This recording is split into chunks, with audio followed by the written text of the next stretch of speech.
Imagínate esto por un momento. Has tocado fondo. Has perdido todo. Has pasado hambre, frío y soledad. Has tomado decisiones que sabes que estuvieron mal.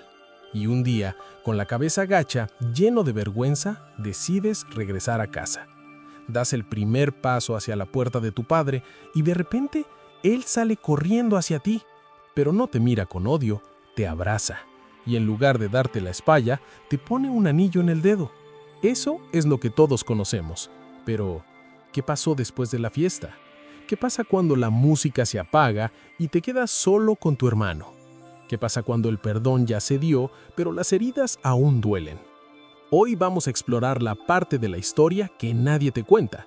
Y quédate hasta el final, porque al terminar vamos a hacer una oración juntos. Una oración poderosa para los que están regresando a casa o para los que esperan en la puerta. Mira, si has estado en una iglesia por un tiempo, seguro has escuchado la parábola del hijo pródigo unas 1000 veces. La del muchacho que le pide la herencia a su papá, se va, la desperdicia en fiestas, termina comiendo con cerdos y luego regresa arrepentido. Es una historia hermosa. Nos habla del amor incondicional de Dios. Pero hoy no quiero quedarme solo en la superficie. Quiero que nos metamos de lleno en los personajes. Quiero que sintamos lo que sintió ese hijo cuando regresó, pero también lo que sintió el hermano que se quedó. Porque aquí en la vida real, muchos de nosotros somos uno de esos dos hermanos. Tal vez eres el que se fue y está pensando en volver. O tal vez eres el que nunca se fue, pero tu corazón está tan lejos como el del que se marchó. Vamos a desglosar esto paso a paso, como si estuviéramos tomando un café, para que veas que esta historia, escrita hace miles de años, habla directamente de tu situación hoy. Bien, vamos a ser honestos. Vivimos en un mundo que nos empuja a irnos. El mundo te dice, vive tu vida, haz lo que quieras, no le debes nada a nadie. Te venden la idea de que la libertad es hacer lo que te da la gana, cuando te da la gana. Y muchas veces eso suena tentador, ¿verdad? Especialmente cuando estás en la casa de tu papá y sientes que las reglas te ahogan. El problema real de esta historia no es solo el pecado de irse. El problema real es el corazón. Tanto el que se fue como el que se quedó tenían el corazón endurecido, solo que de maneras diferentes. Piénsalo. ¿Cuántas veces has sentido que Dios no te da lo que mereces? ¿Cuántas veces has visto a alguien que hizo las cosas mal, que se fue del camino, que vivió en el mundo, y de repente un día llega a la iglesia? Todos lo reciben con los brazos abiertos y tú sientes ese cosquilleo de molestia. Dices, yo nunca me fui, yo siempre estuve aquí, diezmando, sirviendo, y a este que recién llega le hacen fiesta. Eso, justo eso, es el desafío. La batalla no está afuera, en el mundo. La batalla está aquí adentro, en tu reacción cuando Dios decide tener misericordia de alguien que tú consideras que no lo merece. Y por otro lado, está el que se fue. El desafío para ti es la vergüenza, el orgullo herido. El ¿cómo voy a regresar si yo fui el que dijo que ya no quería saber nada de esto? El miedo al rechazo, el miedo a que te digan te lo dije, el miedo a que tu lugar ya no esté. Y te quedas ahí, en el chiquero, rodeado de cerdos, con hambre, pero aún con demasiado orgullo para dar el primer paso de regreso a casa. Así que el gran problema aquí es doble. El orgullo del que se fue y no quiere volver por miedo, y el orgullo del que se quedó y no quiere celebrar por envidia. Y ambos están igualmente lejos del corazón del Padre. Vamos a entrar de lleno en la historia. Abre tu mente y vamos a Lucas capítulo 15. Pero vamos a leer entre líneas. El día que el hijo menor perdió el respeto. Imagínate la escena. En esa cultura, pedir la herencia mientras el padre aún vive era el acto de más falta de respeto que podías hacer. Era como decirle, papá, para mí tú ya estás muerto. No te quiero esperar. Dame lo que me toca, ahora. Eso debió romper el corazón del padre. Pero el padre, en su amor, no lo detiene, se la da. ¿Por qué? Porque el amor real no retiene a la fuerza. Dios no te tiene atado con cadenas. Él te deja ir porque quiere que le sirvas por amor, no por obligación. Y este muchacho agarra todo y se va a un país lejano. No se fue a la esquina, no se fue a la ciudad de al lado, se fue a un país lejano.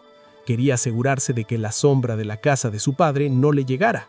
Quería empezar de cero, pero un cero sin Dios. Y al principio, qué bien le va. La Biblia dice que desperdició sus bienes viviendo perdidamente. O sea, fiesta, amigos, mujeres, comida, alcohol. Vivió el sueño del mundo. Por un tiempo, todo fue genial. Pero ¿sabes qué pasa con las fiestas del mundo? ¿Qué pasa cuando se acabe el dinero? Quédate porque aquí viene lo fuerte. Cuando se quedó sin dinero, pasó lo inevitable. Los amigos desaparecieron. Los que comían de su mesa de repente no lo conocían. Y vino una gran hambre en esa tierra. No había trabajo, no había comida, y tuvo que hacer algo impensable para un judío. Tuvo que ir a trabajar para un granjero que criaba cerdos. Los cerdos, para un judío, eran animales inmundos. Tocarlos te hacía impuro. Y este muchacho, que antes vestía ropa fina, ahora estaba en un corral, muriéndose de hambre, y su trabajo era darle de comer a los cerdos. Y la Biblia dice algo tan triste como profundo: deseaba llenar su vientre de las algarrobas que comían los cerdos, pero nadie le daba. Imagínate el olor, imagínate la soledad, imagínate el frío de la noche. Ahí, en el lugar más bajo al que podía llegar, rodeado de animales que ni siquiera lo miraban, sintió el vacío total. Tocó fondo. Y ahí es donde ocurre la primera chispa de sabiduría. Dice la Escritura, y volviendo en sí. Eso es clave. El pecado te saca de tus cabales. Te vuelves loco. Crees que lo estás disfrutando, pero estás fuera de ti. Volviendo en sí, dijo, ¿cuántos jornaleros en casa de mi padre tienen abundancia de pan, y yo aquí perezco de hambre? No se acordó del amor de su padre primero, se acordó del pan. Se acordó de que en la casa de su papá hasta los sirvientes comían mejor que él en ese momento. El hambre fue lo que lo hizo reaccionar. Muchas veces Dios permite que toquemos fondo no para destruirnos, sino para que recordemos de dónde venimos, para que volvamos en nosotros mismos. Y entonces ensaya un discurso de arrepentimiento, pero también de cálculo. Me levantaré e iré a mi padre y le diré, Padre, he pecado contra el cielo y contra ti. Ya no soy digno de ser llamado tu hijo. Hazme como uno de tus jornaleros. Él iba con la idea de pagar, iba con la idea de ganarse el perdón trabajando, iba con la mentalidad de, si trabajo duro, tal vez me acepte de vuelta. Y eso, aunque suena humilde, aún tenía un poco de orgullo, no entendía la gracia. Y aquí viene mi parte favorita. Dice la Biblia, y levantándose, vino a su padre. Y cuando aún estaba lejos, lo vio su padre, y fue movido a misericordia, y corrió, y se echó sobre su cuello y le besó. El padre lo vio cuando aún estaba lejos. ¿Qué significa eso? Significa que el padre estaba esperando. Todos los días, el papá salía a la carretera, ponía su mano en la frente, miraba el horizonte y esperaba ver la silueta de su hijo. Días, semanas, meses, el padre nunca dejó de esperar. Eso es Dios. No importa cuán lejos te hayas ido, Él está todos los días en la puerta esperando que vuelvas en ti y des el primer paso de regreso. Y cuando el padre lo ve, ¿qué hace? ¿Camina? ¿Espera que llegue para darle una lección? No, corre. Y para un hombre anciano y respetado en esa cultura, correr era embarazoso. Se arremangaba la túnica como un muchacho y salía corriendo. El padre perdió su dignidad por amor a su hijo. Corrió, lo abrazó y lo besó. Y el hijo empieza su discurso. Padre, he pecado contra el cielo y contra ti y ya no soy digno. Pero el padre no lo deja terminar. Interrumpe su discurso de autocompasión y de pago. ¿Por qué? Porque al padre no le importa su plan de trabajo. Al padre no le importa que quiera ser jornalero. El padre quiere a su hijo. Y entonces el papá da las órdenes más hermosas de la Biblia. Sacad el mejor vestido y vestidle, y poned un anillo en su mano y calzado en sus pies, y traed el becerro gordo y matadlo, y comamos y hagamos fiesta. El mejor vestido, el manto de honor, el que usaba el invitado especial. Eso significa restauración de su identidad. Ya no es un siervo, es un hijo. El anillo con el sello de la familia. Eso significa autoridad. Le devuelve el derecho de hacer transacciones en nombre de la familia. El calzado, los esclavos andaban descalzos, los hijos usaban sandalias. Le devuelve la condición de hijo. El becerro gordo, una fiesta completa, una celebración. porque este mi hijo muerto era y ha revivido, se había perdido y es hallado. Hasta aquí todo es color de rosa. Es el evangelio puro. Somos aceptados por amor, no por obras. Pero la historia no termina ahí. Y aquí es donde entra el personaje más difícil de entender y quizás el que más se parece a muchos de nosotros. Hay un personaje en esta historia que nunca se fue de la casa, pero que estaba más perdido que el que se fue. ¿Quieres saber quién es y por qué esto te confronta directamente a ti? Y su hijo mayor estaba en el campo. Ahí está, el que siempre hizo lo correcto, el responsable, el que se levantaba temprano, el que trabajaba la tierra, el que obedecía. Cuando venía de vuelta, oyó la música y el baile. Preguntó qué pasaba y le dijeron: tu hermano ha venido y tu padre ha hecho matar el becerro gordo por haberle recibido bueno y sano. Y la Biblia dice algo escalofriante. Entonces se enojó y no quería entrar. El hermano mayor se quedó afuera, se aisló. El que nunca se fue de la casa, ahora está afuera porque no quiere participar de la fiesta de la gracia. Y el padre, que había salido a recibir al hijo menor, ahora salió a rogarle al hijo mayor. El amor del padre es incondicional para los dos. Pero mira el diálogo. El hijo mayor le responde: he aquí, tantos años te sirvo, no habiéndote desobedecido jamás, y nunca me has dado ni un cabrito para gozarme con mis amigos. Pero cuando vino tu hijo, que ha consumido tus bienes con rameras, has hecho matar para él el becerro gordo. ¿Notas algo? El hermano mayor no le dice mi hermano, le dice tu hijo. Lo desconoce, lo desprecia, lo ve como un extraño.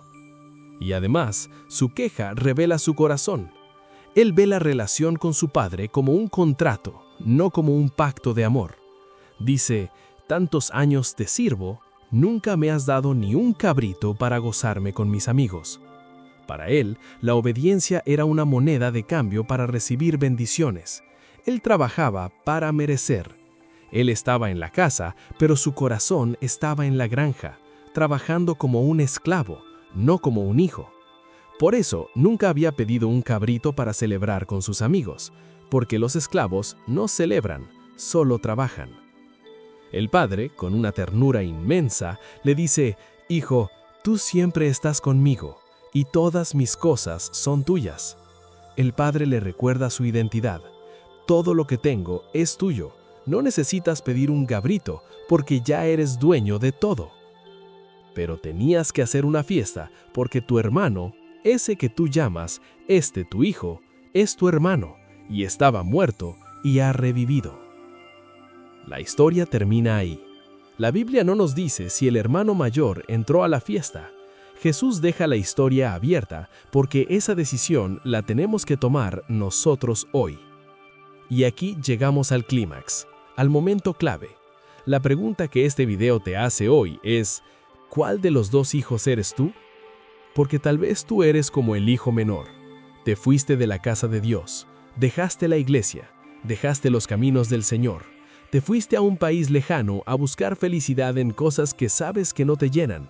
Y tal vez hoy estás en un chiquero. Tal vez hoy estás comiendo de la comida de los cerdos, rodeado de inmundicia, y tienes hambre. Hambre de verdad, hambre de paz, hambre de amor, hambre de propósito. Y el orgullo te dice: no regreses, mira lo que hiciste, ¿cómo vas a llegar así? Pero la gracia te dice: levántate y ven, que el Padre te está esperando en el camino. Pero tal vez tú eres como el hermano mayor, y este es el clímax para ti. Tú nunca te has ido de la iglesia, nunca has dejado de congregarte, sirves en el ministerio, das tus diezmos, lees tu Biblia, eres fiel, pero en tu corazón guardas rencor. Ves a alguien que llegó nuevo, que viene del mundo, que tiene un pasado tormentoso, y ves cómo Dios lo levanta, cómo la gente lo abraza, y tú sientes celos, sientes que no es justo. Dices: yo he estado aquí toda mi vida, y este que recién llega, ¿recibe bendición? Escúchame bien, el pecado del hermano mayor es tan grave como el pecado del hermano menor, porque el menor pecó contra la carne, pero el mayor pecó contra la gracia. El menor quebrantó las reglas, pero el mayor quebrantó el corazón del padre al no querer compartir su amor. El mayor estaba tan perdido como el menor, pero con una diferencia. Él creía que estaba salvo por estar en la casa, y esa es la mentira más peligrosa. Creer que por ir a la iglesia ya estás bien, cuando tu corazón está amargado y no soportas ver a Dios bendiciendo a otros. El momento clave es este. El Padre no te está pidiendo que seas perfecto. El Padre te está pidiendo que entres a la fiesta, que celebres cuando alguien regresa, que dejes de lado la amargura, que dejes de mirar la vida de los demás y te enfoques en lo que Él ya te ha dado. Hijo, todo lo mío es tuyo. Así que, resumiendo todo lo que hemos hablado hoy, la historia del hijo pródigo no es solo la historia de un muchacho rebelde que vuelve a casa, es la historia de dos hijos perdidos y un padre que los busca a ambos. El hijo menor estaba perdido en el mundo, en la inmoralidad, en el pecado visible, y encontró la salvación cuando volvió en sí y decidió regresar a la gracia del Padre. El hijo mayor estaba perdido en la religión, en la justicia propia, en el orgullo espiritual, y su salvación dependía si decidía entrar a la fiesta o no. ¿Y tú? ¿Dónde estás parado hoy? ¿Estás lejos, en un país extranjero, comiendo con cerdos?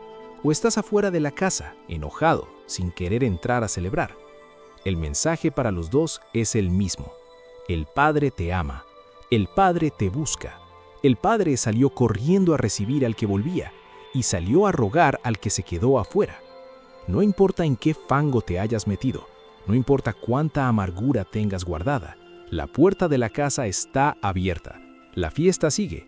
El becerro está listo. Solo falta que tú des el paso. Tal vez necesitas regresar como el hijo menor, dejando el orgullo a un lado.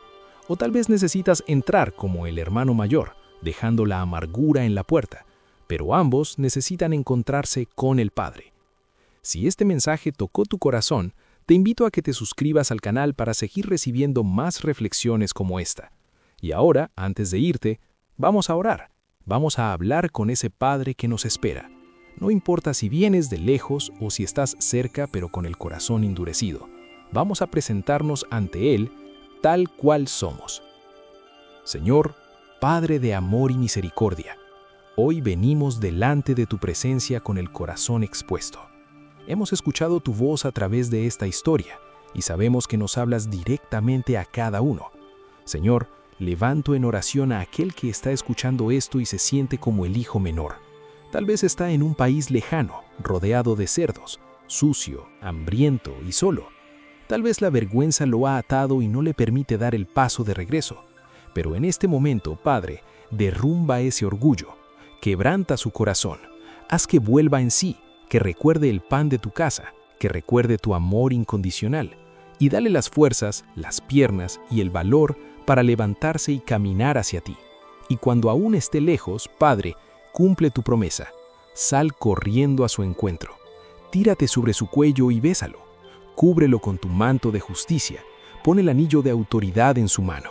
Pon calzado en sus pies para que sepa que ya no es siervo, es hijo. Restaura su identidad hoy. Devuélvele la dignidad, que sienta tu abrazo real, tangible, poderoso, que sepa que el pasado se fue, que la deuda está pagada y que hay fiesta en el cielo por su regreso. Sánalo, Señor, de todas las heridas del camino, límpialo de toda inmundicia, hazlo una nueva criatura.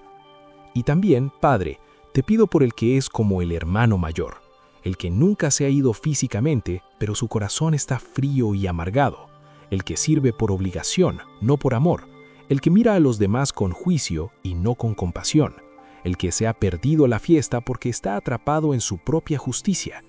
Hoy, Padre, derrumba esos muros, ablanda esa tierra dura, hazle entender que todo lo tuyo es suyo, que no necesita trabajar para ganarse tu amor, porque ya lo tiene.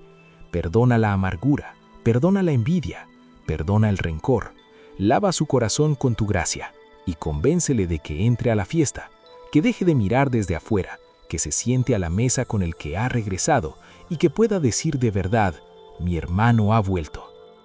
Padre, te pedimos por aquellos que están en la puerta, que son como tú, que esperan a sus seres queridos. Danos tu corazón, danos tus ojos para ver cuando aún están lejos, danos tus pies para correr hacia ellos, danos tus brazos para abrazarlos sin condiciones, y danos la alegría para celebrar cada vida que regresa a casa. Te damos gracias porque no eres un Dios que señala, sino un Padre que recibe. Gracias porque en tu casa siempre hay lugar, siempre hay pan, siempre hay fiesta. Hoy declaramos que no importa lo que hayamos hecho, no importa cuánto tiempo hayamos estado afuera o cuánto tiempo hayamos estado enojados adentro, tu amor es más grande, tu gracia es más fuerte. En el nombre poderoso y redentor de Jesús, tu Hijo que nos enseñó el camino de regreso al Padre. Amén y amén. Y oye, si este mensaje te hizo reflexionar sobre tu lugar en la casa del Padre, te va a interesar lo que tengo para ti en el próximo video. Hay algo muy raro que a veces nos pasa y no entendemos.